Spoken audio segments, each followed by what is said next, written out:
Amazon On. Muito bom dia a todos. É um prazer enorme estar aqui no evento como Amazon On, em especial num momento como esse para o nosso país. Eu queria comentar um pouquinho com vocês, primeiramente sobre a Qualcomm e segundo, o que nós temos feito em inteligência artificial e como é que isso linka com sustentabilidade. Se puderem colocar, por gentileza, só o material na tela.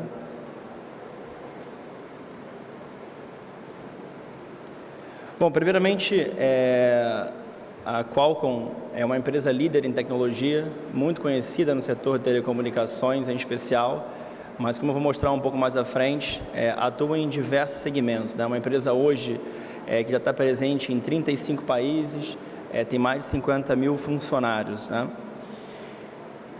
E a Qualcomm atua muito fortemente no modelo onde nós começamos impulsionando a revolução móvel, né? Após isso, a gente redefiniu o processo de conexão das coisas e hoje em dia, em especial, a gente está habilitando a computação inteligente em qualquer lugar. E isso não, obviamente, se aplicando somente a dispositivos móveis, mas a todo um ecossistema de soluções que hoje permeia o nosso dia a dia, né? Tanto com computadores, XR, AI e assim por diante.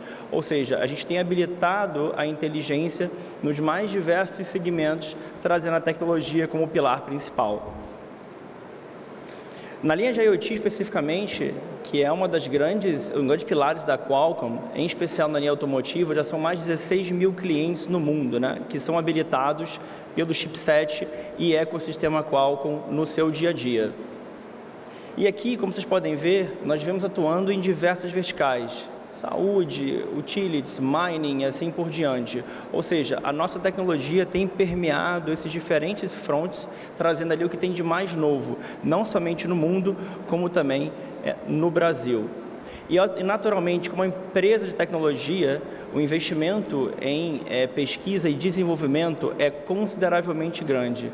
Como pode ser observado, a Qualcomm já investiu até hoje mais de 90 bilhões de dólares em pesquisa e desenvolvimento e tem hoje mais de 160 mil patentes ou pedidos de patente de tecnologia como um todo. E olhando um pouquinho para frente, o que está acontecendo agora, né? Obviamente, uma empresa que trabalha com inovação, trabalha com tecnologia, sempre traz ali inovação no seu DNA. E como vocês podem ver, desde a IA generativa até veículos definidos por software, tem a participação efetiva da Qualcomm no dia a dia. Porém, essas coisas conectadas trazem algumas ponderações, em especial quando falamos de AI. E aqui eu trouxe alguns dados que me parecem bastante interessantes, né? O primeiro, o custo hoje por uma pesquisa, quando você compara o custo básico indo pesquisar na web versus um LLM, como um ChatGPT, ele é 10 vezes maior ao utilizar um LLM do que você fazê-lo pela web. Por quê? Porque ao fazer via um LLM, por exemplo, um ChatGPT, você consulta diversas fases do ecossistema. Você vai até o data center, você tem uma série de parâmetros por trás que tornam esse custo muito mais elevado. E isso, independente da aplicação que você está utilizando. E qual o prognóstico que se tem, dada a importância da AI no nosso dia a dia? Que até 2028, o número de tokens gerados vai aumentar mais de 151 vezes. E, em especial, o número de geração de imagens, ele deve aumentar na casa de 161 vezes. Ou seja, é algo que está aqui no nosso dia a dia, e ele não vai sair, e ele tende a aumentar. Porque para quem utiliza isso, a AI no seu dia a dia, percebe que é um serviço vital e de bastante benefício.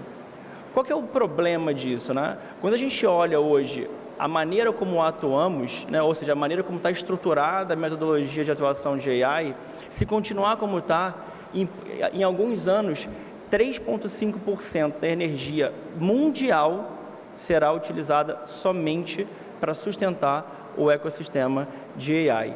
E o que a gente vê em cima disso e entende que faz bastante sentido? O que nós chamamos de AI híbrida. O que é AI híbrida? Como foi discutido aqui no painel anterior, o ponto de data center é algo crucial. Só que nem tudo que você faz com AI precisa ser montado diretamente no data center, diretamente na nuvem. Então, o que nós estamos fazendo no dia a dia? Trazendo essas aplicações para a ponta, trazendo as aplicações para o nosso celular. E por que isso? Você imagina, você cria um algoritmo em AI, treina ele na nuvem E ao utilizá-lo, você não precisa fazer consultas diretamente na nuvem. Você pode processá-lo e colocá-lo direto aqui com o modelo otimizado no seu telefone. Isso diminui o uso de energia, isso diminui, obviamente, por natural, o uso de água que é utilizado para poder resfriar esse data center e, em especial, você permite algumas aplicações específicas rodem com muito mais, eu diria, assertividade do que se fosse consultar a nuvem, porque menos latência e é uma aplicação direcionada. E por que isso é importante? Quando a gente olha hoje o que tem disponível, a gente fala muito de LLM, né? Ou seja, os Large Language Model. No entanto, a gente hoje já trabalha com texto, a gente trabalha com imagens, a gente trabalha com vídeo, e aqui no meio vocês podem ver que tem um negócio chamado multimodal. Ou seja, é cada vez mais normal eu entrar com um query utilizando texto, mas eu quero um outcome, ou seja, eu quero um resultado em vídeo. Ou seja, eu estou tornando isso aqui multimodal. E isso, naturalmente, vai pedir que os devices da ponta, como tem nesse exemplo aqui do meu slide, seja um carro, um computador, um celular, ele tenham essas aplicações feitas direcionadas para o uso na ponta, ou seja, no dispositivo. Agora, isso se aplica a tudo que está no nosso dia a dia. A Qualcomm recentemente trouxe como inovação um negócio chamado AI PC, ou seja, é um computador já vem pré-embarcado com AI nele. E isso é possível basicamente por culpa dos nossos processadores Snapdragon. E por quê? Se consome tanto de energia, ele não se aplica só ao data center, ele se aplica também ao teu próprio notebook. Então, se hoje em dia você tem um computador que dura 4, 5 horas de energia, imagina se você rodar AI nele. E o que nós trouxemos, estamos testando aqui no Brasil, inclusive com algumas marcas, é o computador com AI embarcado. E a gente tem feito alguns testes e a duração da bateria fica entre 25, 26, 27 horas. E por quê? Isso é possível através da arquitetura ARM que nós utilizamos. E esse avanço, como vocês podem observar ali, isso aqui é uma estrutura básica de um chipset. Parece que às vezes é só um pequeno silíciozinho, mas aqui dentro você tem todo o poder computacional direcionado. E aqui é a grande inovação que a Qualcomm traz para os mais diversos dispositivos, não somente notebook, como celulares, dispositivos IoT e entre outros. Agora, para trazer esse modelo de AI para a ponta, não adianta simplesmente preconizar o uso, a gente tem que ajudar os desenvolvedores a utilizarem esses modelos. Então, nós lançamos algumas ferramentas, eu queria chamar a atenção aqui para o Qualcomm AI Hub. Esse é um site que, inclusive, tem em português, qualquer desenvolvedor pode entrar. Ali tem mais de 100 modelos disponíveis para que você consiga construir o seu modelo de AI e levá-lo para a ponta. E já utilizá-lo através de algumas probes que nós temos disponíveis, como celulares, etc., e testar o seu modelo rodando diretamente no device.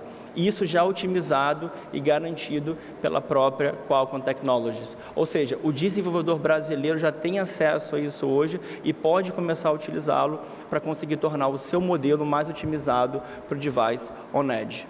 Né? Então, aqui são só alguns exemplos de modelos que estão nas principais plataformas, como GitHub, como Hugging Face, assim por diante, e já está disponível para quem quiser utilizar. E, naturalmente, eu gostaria de fechar aqui a minha apresentação, só chamando a atenção, obviamente, a Qualcomm como uma empresa completamente focada na sustentabilidade, tem algumas metas bastante ambiciosas, duas em especial. Nossos processadores Snapdragon têm como objetivo reduzir em pelo menos 10% o consumo de energia que a gente tem hoje com os devices. E, por último, a Qualcomm quer ser net zero nos escopos 1, 2 e 3 até 2040. E era essa a mensagem que eu queria trazer para vocês. Muito obrigado. Nós vamos convidar agora o moderador do painel 2 de hoje, que é Inteligência Artificial, Soluções para a Sustentabilidade. Vamos receber André Luiz da Costa Carvalho. O professor André Luiz, ele é professor da Universidade Federal do Amazonas, sua pesquisa tem como principal foco aplicações de inteligência artificial para a extração de informação em dados textuais, bem como a recuperação de informação. Ele coordena o Laboratório de Inteligência Artificial Aplicada a Teste de Software, parte de um projeto em cooperação com a Motorola. Seja bem-vindo, por favor.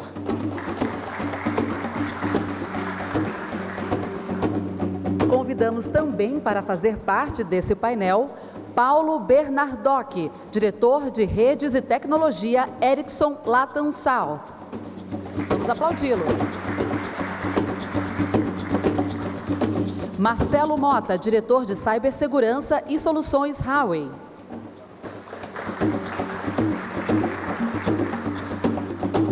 Geibe Medeiros, secretário executivo de Tecnologia e Inovação da Secretaria de Desenvolvimento, Ciência e Tecnologia e Inovação. Muito obrigada, tenham todos um ótimo painel. Bom dia, né?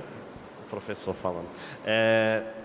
A dinâmica que a gente vai ter nesse painel vai ser basicamente, primeiro eu vou fazer uma pergunta para cada um para poder se apresentar e depois a gente vai fazer uma coisa um pouco mais livre, onde eu vou fazer a pergunta e quem quiser responder pode pedir a palavra. Tá? Então, eu vou começar primeiro fazendo a pergunta e depois apresentando cada um de vocês. Minha primeira pergunta sobre esse painel é muito sobre uma questão que a gente tem no momento sobre IA, que é o seguinte.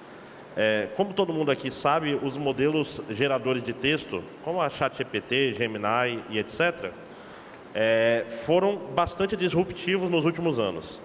E na comunidade de pesquisa, ele tem uma característica interessante. Modelos de inteligência artificial eles sempre tiveram um problema de escalabilidade, que é o quê? O modelo podia ser tão bom quanto a quantidade de dados que ele tinha para treinar, e o tamanho do modelo, ou seja, a complexidade do modelo, o custo energético e de tempo para usar o modelo. Os modelos de linguagem recentes, como, de novo, a ChatGPT e afins, eles, no momento, eles estão representando uma certa quebra de paradigma, pois uma coisa que as empresas viram é que esses modelos podem ficar cada vez maiores. O que eu quero dizer com isso?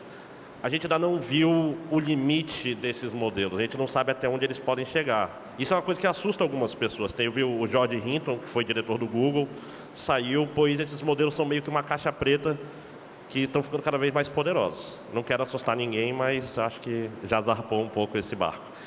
A questão o custo para treinar esses modelos é massivo. O treinamento deles é medido em milhões de dólares ou em toneladas de carbono gerado.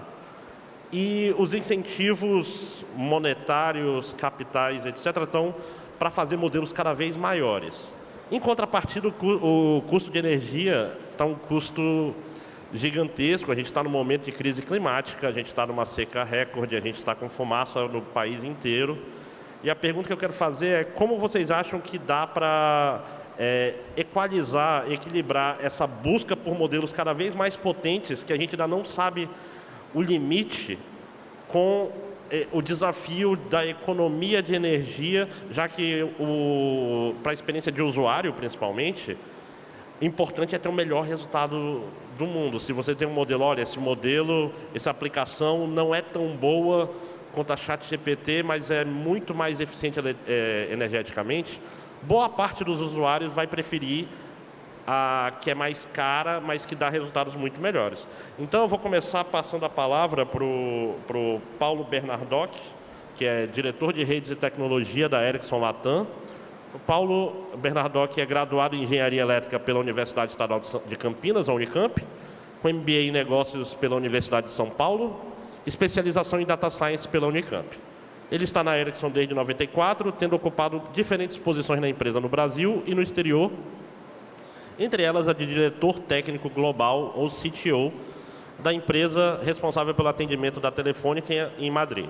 Atualmente é diretor de soluções e tecnologia de redes da Ericsson para o Cone Sul da América Latina. Então, Paulo.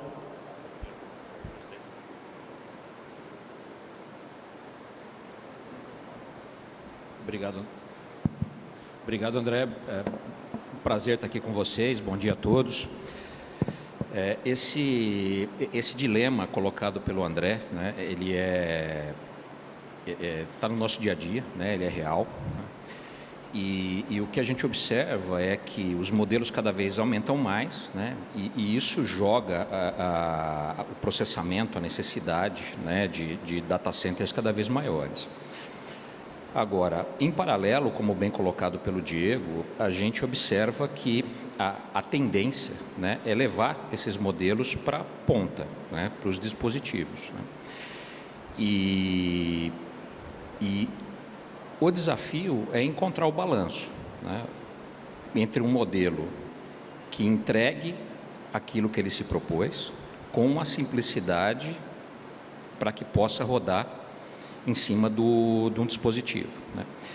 A solução vai estar em algum ponto aqui no meio, né? Assim, certamente muita coisa pode ir para o dispositivo e funcionar, né, perfeitamente bem, enquanto algumas operações mais pesadas ainda devem permanecer na nuvem. Agora, definitivamente, o que a gente observa, né, o mercado de IoT, de internet das coisas, né, vem crescendo a uma taxa cada vez maior. A quantidade de dispositivos na ponta aumenta cada vez mais, né, e se a gente puder resolver, né, a inteligência na ponta, né, do ponto de vista sustentabilidade, isso vai ser muito bem-vindo, né. Entretanto, fica a questão, né, da onde vai estar o ponto de equilíbrio. É isso, André. Obrigado, Paulo. Vou passar agora a palavra para o Marcelo Mota, que é diretor de cibersegurança e soluções da Huawei. Espero ter pronunciado Huawei direito, é assim, né? O Marcelo é diretor de cibersegurança e privacidade da Huawei Brasil e América Latina.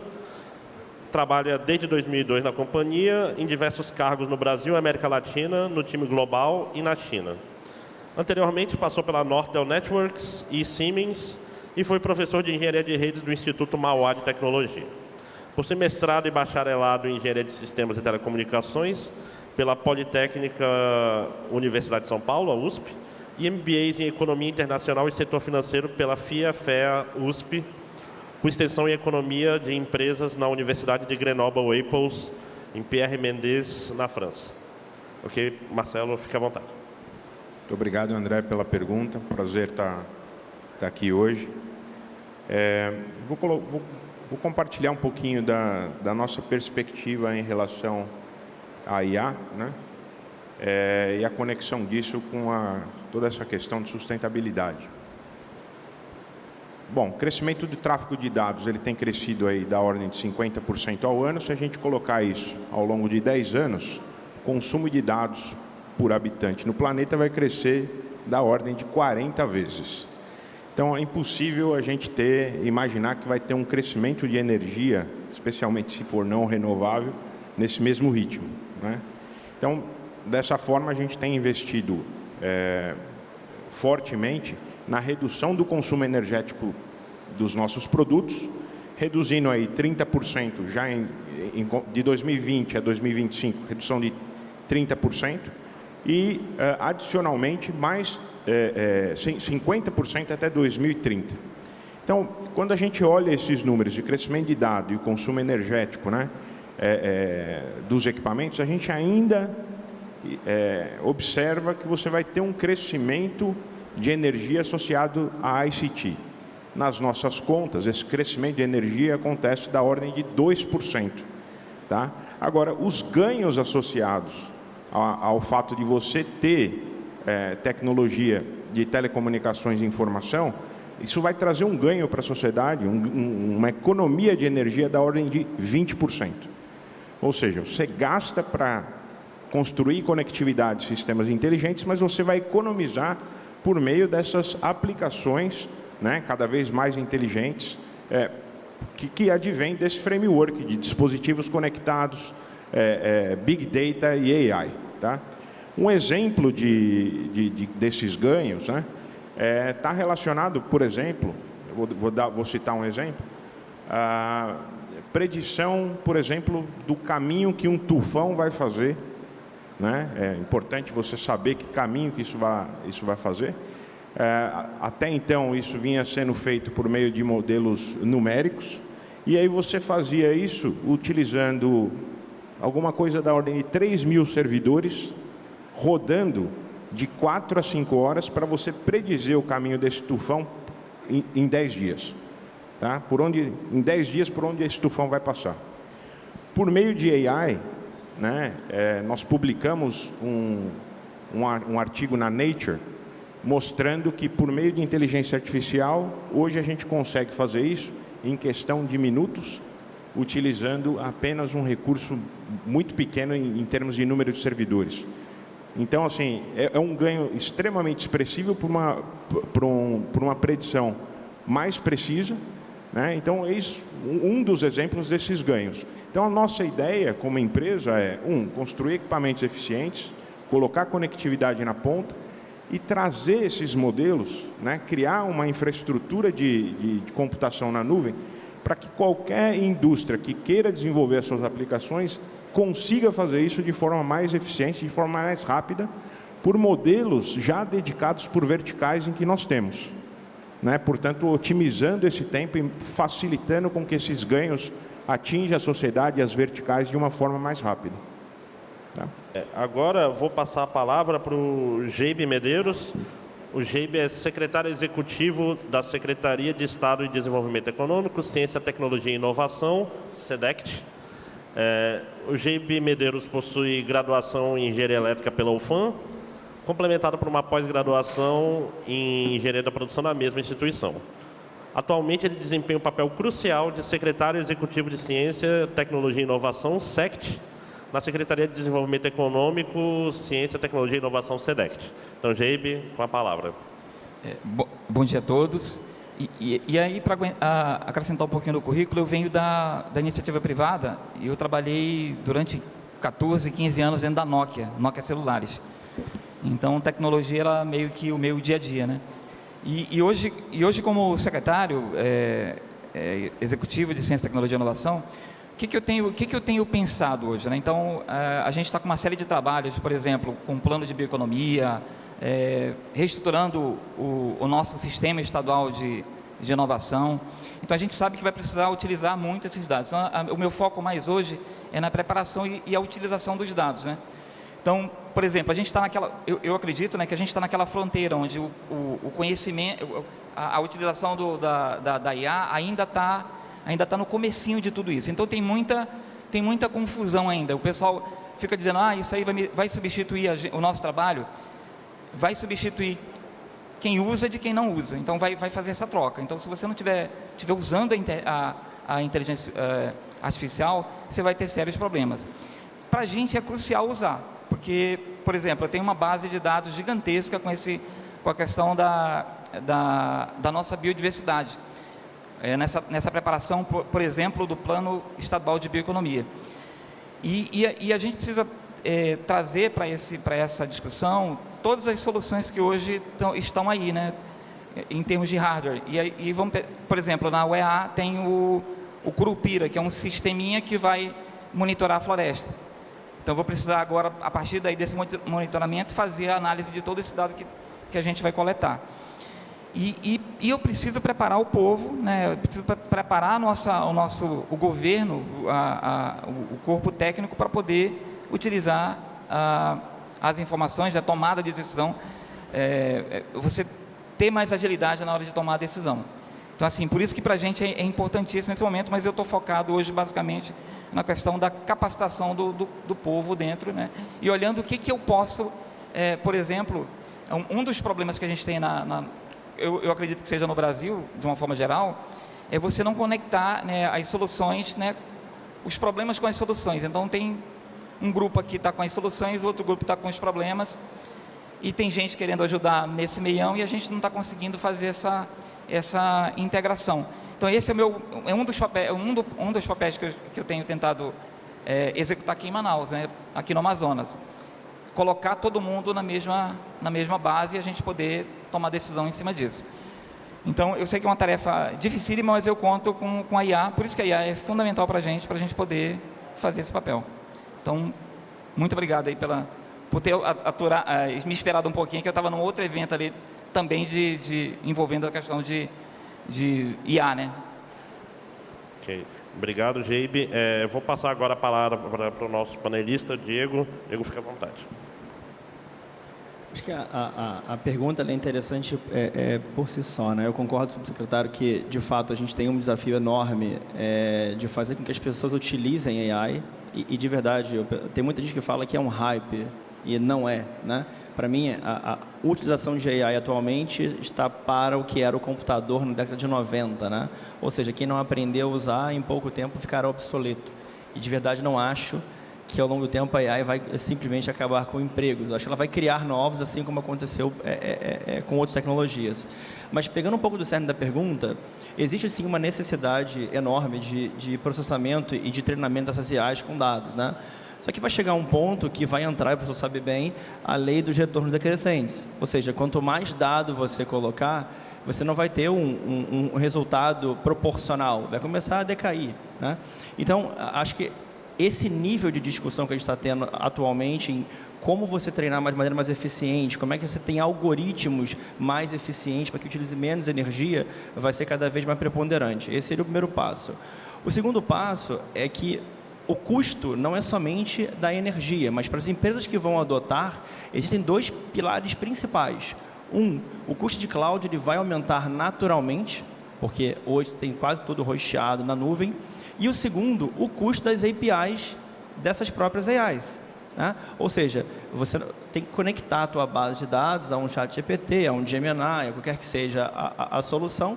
Isso tem um custo incremental. Então, não é trivial para as empresas migrarem para esse modelo. E o terceiro é, após o treinamento, o que eu faço? Porque se eu desenvolver aqui um algoritmo que vai, por exemplo, vou dar um exemplo bobo de um que a gente tem disponível no Qualcomm AI Hub, para redução de ruído em ligação. Eu quero fazer um app que, por algum motivo, tem ali redução de ruído em ligação. Eu vou treiná-lo com ligações e ligações. Terminado isso, eu vou migrar para cá. Eu não vou deixá-lo hosteado na nuvem. Pela questão de custo, dois, pela questão sustentável. É lógico isso. Então, eu acho que ao longo do tempo o que vai acontecer, e lembrando que a todos, né, AI funciona por força bruta, né? Ou seja, é cálculo. É cálculo, estatística, cálculo. Então, o que tem de AI que a gente vê como resultado é um resultado efetivo de cálculo que aconteceram ao longo do caminho. A gente precisa tornar isso mais efetivo, talvez traduzindo um pouco melhor para cenários específicos. Então, por exemplo, se eu tenho um desafio aqui em Manaus, eu vou utilizar o contexto de Manaus, a base de dados de Manaus, centrada numa cloud eventualmente privada, e pós-treinado o modelo, eu coloco isso para a rua, baixando a utilização do que eu tenho em servidores. E por último, e talvez em especial, capacidade ociosa, né? Porque naturalmente a pós-pesquisa tem uma capacidade ociosa disponível ali, que poderia ser de alguma forma desligada para reduzir esse consumo. Ok, obrigado, Diego. Antes de passar para a próxima pergunta, eu vou abusar dos meus poderes de moderador para dar algumas palavras. Acho que é uma coisa interessante, que inclusive a gente estava discutindo mais cedo, que a gente tem essa questão dos modelos de linguagem, que eles servem para determinadas coisas, mas não servem para outras definitivamente.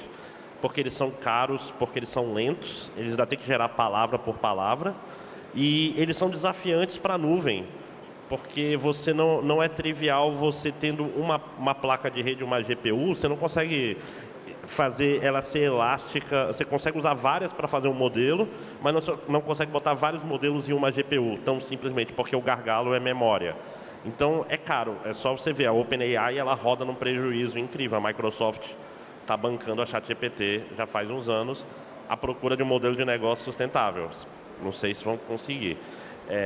Em contrapartida, modelos específicos, isso trabalhando, botando o modelo em produção, a gente sempre vê, no fim, às vezes, como a gente falou, uma regressão linear, um SVMzinho simples, resolve um monte de problema que você não precisa de um canhão para resolver, né? Então, em questão de escalabilidade, ela não vai dominar completamente tudo. Mas agora eu queria mudar um pouco o rumo da discussão para falar um pouco sobre o que cada panelista, ou quem quiser responder, acha sobre a questão do papel governamental na questão de políticas públicas, principalmente, seja de regulamentação, seja de incentivo, para uma geração ou para um fomento de uma economia verde, de um uso sustentável de IA. Qual que vocês acham que deveria ser o papel do governo, tanto em forma de regulamentação, para coibir atitudes que não sejam interessantes do ponto de vista seja sustentável, seja de economia verde, e também para incentivar os atores a levarem isso em consideração nas suas ações? Fica à vontade, quem quiser começar falando, pode começar.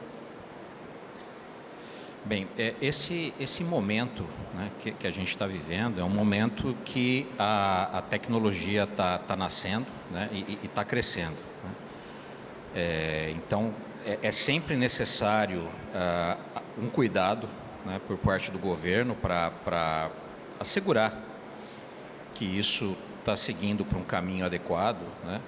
Mas eu diria que mais importante do que isso é estimular o crescimento, né? Então, é um crescimento exponencial e a nossa competência, a nossa capacidade tem que acompanhar isso, né, para assegurar que aquilo que está sendo desenvolvido é adequado para as nossas necessidades. Então, não tem como trazer uma solução para o bioma da Amazônia que seja desenvolvida em outro país, em outro contexto, né? Assim, a melhor solução seguramente vai nascer aqui, né?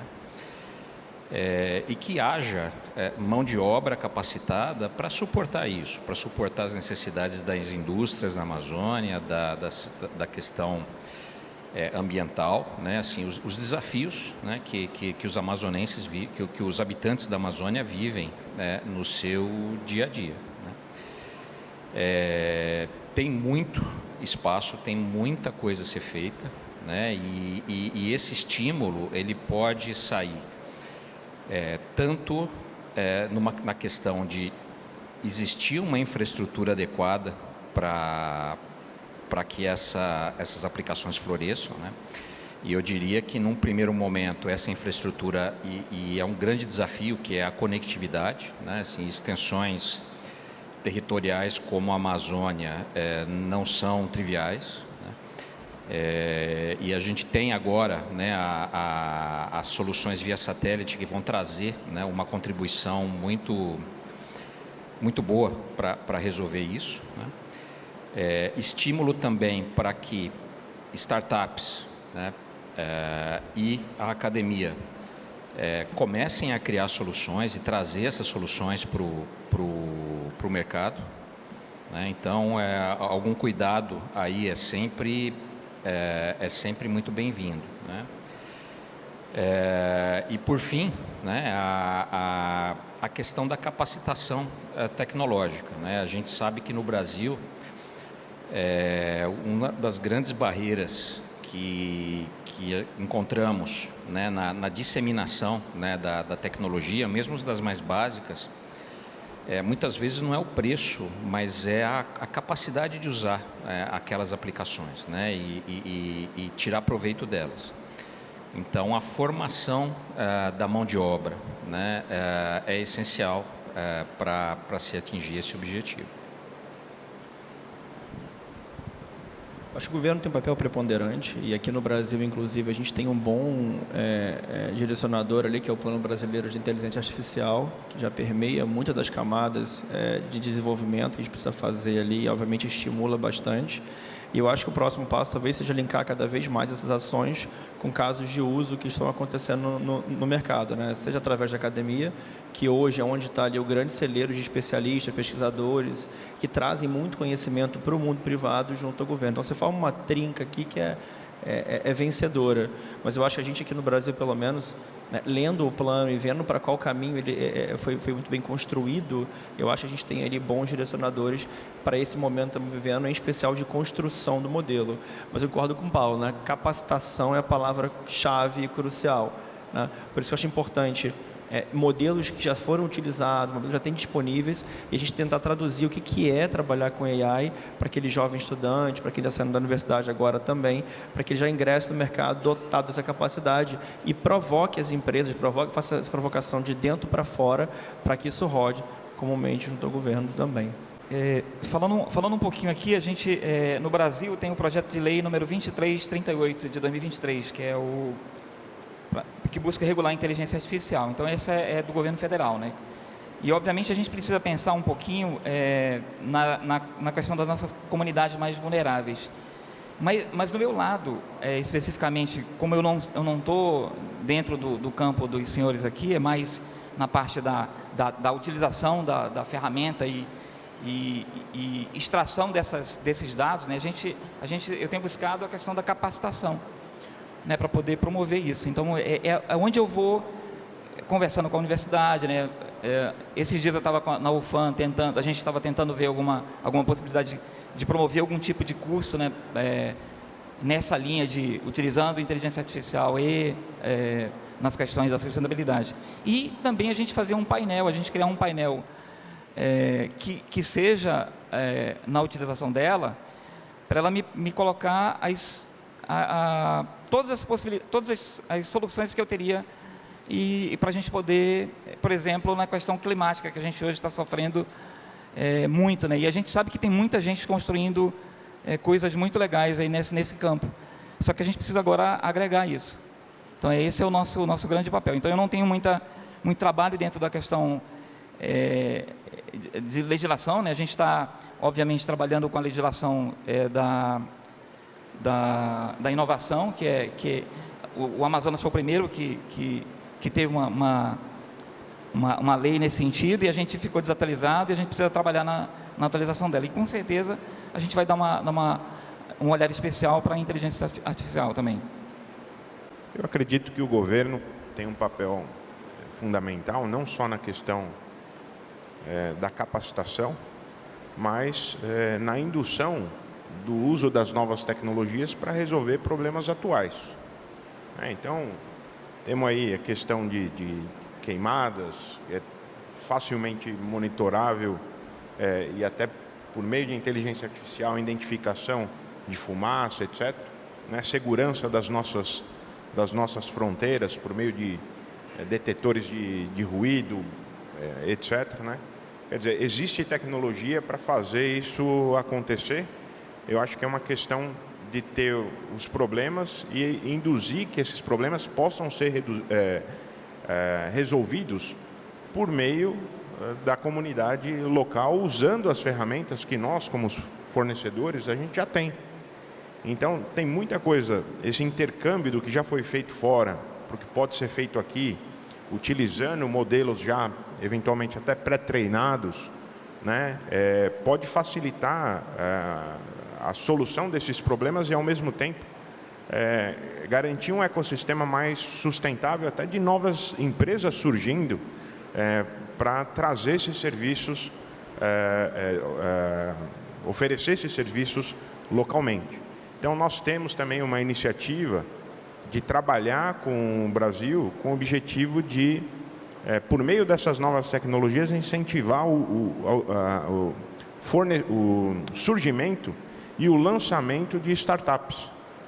Recentemente aí tivemos um anúncio de cooperação com a BDI, justamente com essa intenção, de criar um núcleo em que a gente consiga transferir algum conhecimento mais inicial para a comunidade local, as ferramentas mais avançadas, e que essas pessoas elas usem essas ferramentas para resolver problemas locais e fazendo com que a economia cresça por meio dessas startups também. Então, a gente também tem esse tipo de iniciativa. Acho que o governo pode induzir a criação, a adoção dessas soluções de forma mais rápida, Eu queria que cada um, dado sua expertise, sua posição no mercado, quais vocês acham que são as tecnologias emergentes ou que ainda estão embrionárias que podem impulsionar o uso de IA em prol da sustentabilidade, e como vocês acham que a gente pode usar a ferramenta de inteligência artificial para ajudar a combater as mudanças climáticas nos próximos 15, 20 anos, que infelizmente é um assunto que veio muito à baila nos últimos meses, principalmente, com a seca recorde que a gente está tendo aqui. Então, eu queria que vocês falassem um pouco sobre o que vocês acham que é o futuro da tecnologia nessa área de IA sustentável. Então, fiquem à vontade. Posso começar aqui?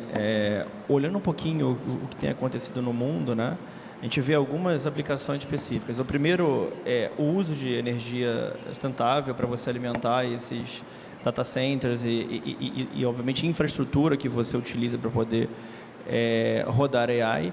O segundo é a reutilização de algoritmos.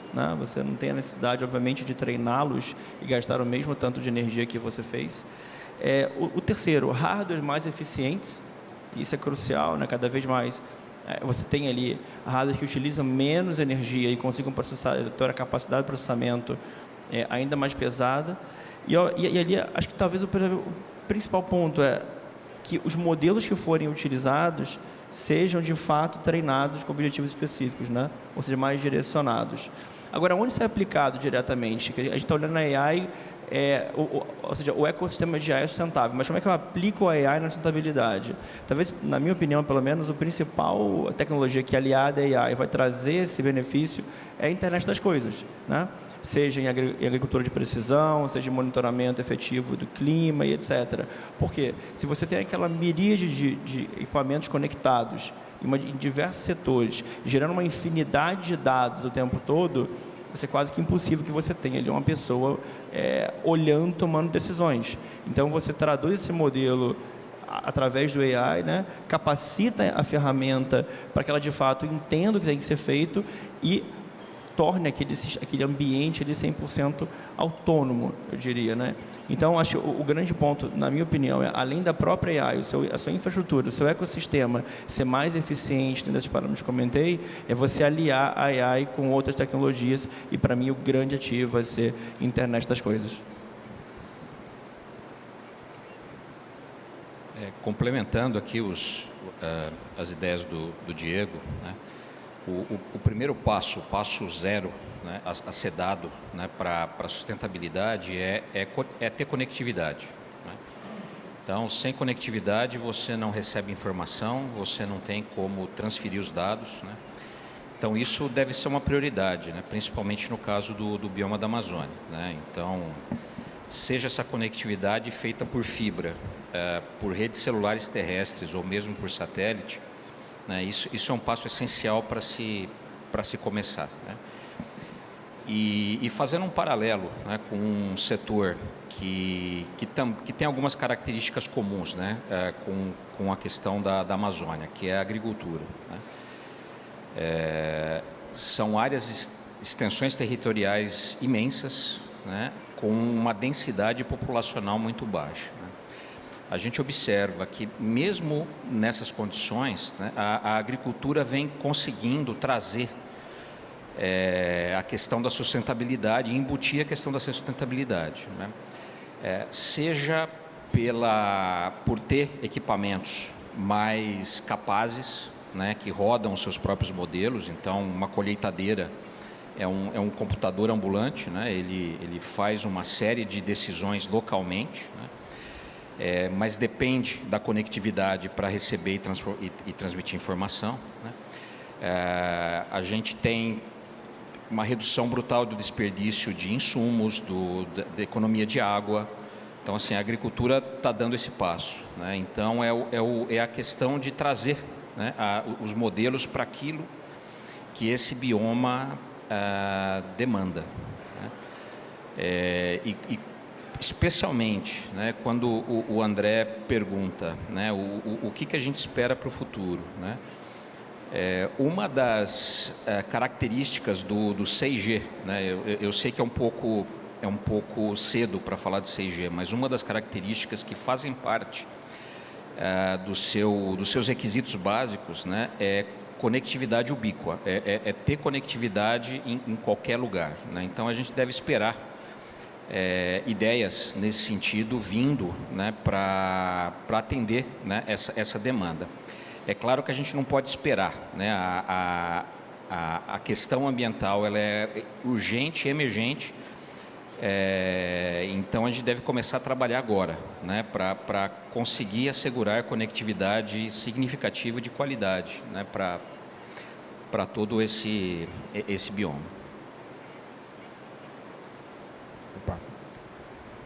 Eu acho que, fazendo um link com o que o Diego colocou e o Paulo, né, são observações com as quais eu concordo também. Questão de você ter conectividade como um fundamento para você desenvolver essa sociedade inteligente, fundamental, né? Acho que isso está acontecendo aqui até como consequência dos leilões de 5G, implantação de fibra, conectividade aqui na Amazônia, né? Agora, uma vez que exista a conectividade, certamente você precisa ter IoT, né? Aplicações simples usando o IoT já trazem grandes ganhos de eficiência.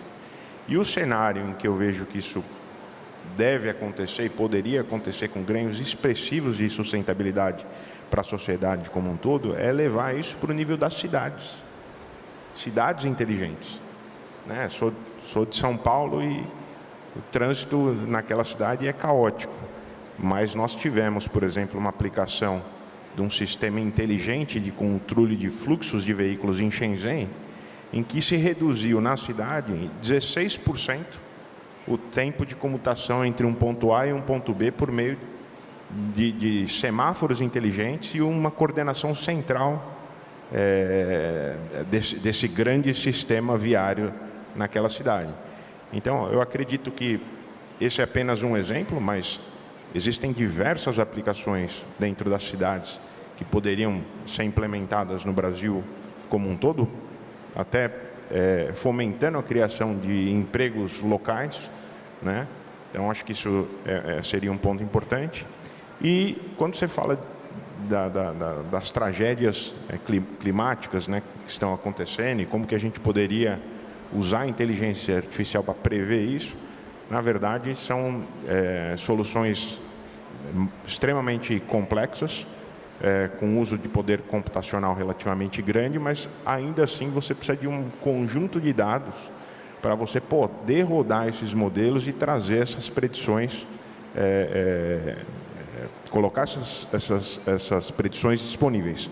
É possível fazer, já existem modelos, diversos modelos feitos, previsão de enchente, etc., que a gente poderia, sim, adotar, usando já esses modelos que já foram treinados e que já têm um grande grau de assertividade em outras localidades, né? A gente, nesse trabalho de conexão com o ecossistema, por exemplo, eu recebi, eu acho que tem uma semana, uma startup que pensando nessas questões climáticas. E aí, o que eu como governo posso fazer para fomentar isso? A gente está conversando com todo esses técnicos, né, para a gente poder colocar essas soluções disponíveis. E aí, por exemplo, tem uns 2 meses eu também recebi um pessoal de Oxford pensando trazer para a gente aqui para trabalhar com biomimetismo, né? Ou seja, usar o conhecimento da floresta, dos animais e tal, para poder trazer soluções para a gente do dia a dia. E assim, eu preciso trabalhar bastante essa questão da comunicação para que a gente consiga trazer mais esse povo para o nosso lado, ou seja, trazer os agentes que vão nos ajudar a solucionar problemas. E a gente precisa pensar não só na IA, nas questões climáticas, mas também, por exemplo, na qualidade da água, né? Monitorar a água. Como é que a gente faz o monitoramento dessa água que a gente não está olhando com tanto carinho para isso, né? Já tem um trabalho que está sendo feito com um professor da UEA, que ele vem tentando criar um centro de monitoramento das águas e a gente não consegue caminhar muito. Então, assim, são coisas nesse sentido. E outra coisa que eu também, que aí a gente listou aqui, né, que é a infraestrutura, falta de infraestrutura, falta de conectividade, e às vezes quando você tem, os dados são de baixa qualidade, né? E eu acredito, né, que nós poderíamos, com essa junção de esforços aqui, fazer da Amazônia um laboratório global de soluções, né, que a gente consiga tirar daqui da Amazônia e levar para o mundo. A gente só consegue fazer isso, e sejam soluções sustentáveis, né, só consegue fazer isso com IA. Você imagina um continente Amazônia que a gente, e alguns autores consideram que a gente contempla 20% da biodiversidade do planeta, e eu sempre falo em 10%, que é para não ser tão... né, na realidade eu não estou indo contra, mas eu estou sendo um pouco mais conservador. A quantidade de soluções que a gente tem aqui são enormes, só que a gente tem que saber como utilizar isso. E a IA é uma ferramenta para a gente poder construir isso. E só dá para construir se a gente trouxer todo mundo de novo para aquela mesa lá e a gente construir juntos esse conhecimento, né? Desenvolver essas tecnologias e a gente poder escalar. Então, assim, eu acredito piamente, eu não estou puxando aqui para a Amazônia, mas eu acho que a gente pode ser o epicentro global disso daí, de trazer soluções a partir da Amazônia. E não a gente ficar tentando salvar a Amazônia. A gente pode usar a Amazônia para salvar o planeta. E é mais ou menos nessa linha que a gente tem pensado. E a IA entra como uma luva aí, porque, de novo, os desafios são gigantes, a região é gigantesca, sem infraestrutura, a IA seria coringa lá para poder resolver. Obrigado a todos, obrigado, Geibe. Estou vendo pelo relógio aqui que estamos chegando ao final do tempo do nosso painel. Eu quero agradecer a todos os panelistas, ao Geibe, ao Marcelo, ao Paulo, ao Diego, porque eu acho que foi um painel extremamente interessante. A gente está chegando num ponto um ponto da história em que várias tecnologias que sempre foram consideradas muito promissoras estão convergindo, seja IoT, 5G, IA. A gente está chegando num ponto que todas elas estão convergindo para realmente a gente conseguir ver uma mudança na sociedade, justamente no momento que acho que a gente precisa. Então, foi uma conversa muito interessante, espero que vocês tenham gostado, e eu dou por encerrado esse painel. Muito obrigado, pessoal. Amazon On.